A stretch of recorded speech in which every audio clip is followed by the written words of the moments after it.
যুক্তরাষ্ট্রের ওয়াশিংটনে যাত্রীবাহী বিমানের সঙ্গে সামরিক হেলিকপ্টারের সংঘর্ষের ঘটনাকে সন্দেহের চোখে দেখছেন মার্কিন প্রেসিডেন্ট ডোনাল্ড ট্রাম্প।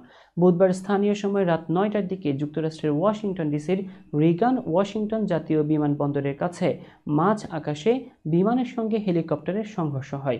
এতে বিমানটি দ্বিখণ্ডিত হয়ে প্যাটম্যাক নদীতে পড়ে এবং সামরিক হেলিকপ্টারটিও বিধ্বস্ত হয়ে একই নদীতে পড়ে যায়।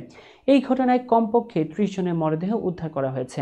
বিমানে ৬৪ জন এবং হেলিকপ্টারে ৪ জন যাত্রী ছিলেন। তাদের কেউই বেঁচে নেই বলে ধারণা করেছেন ওয়াশিংটন ডিসির ফায়ার এবং জরুরি মেডিকেল সেবার প্রধান জন ডলেনি। এদিকে এই দুর্ঘটনার প্রতিক্রিয়া জানাতে গিয়ে সোশ্যাল মিডিয়া প্ল্যাটফর্ম ট্রুথে ট্রাম্প লিখেছেন, একেবারে সঠিক পথে এগোচ্ছিল বিমানটি।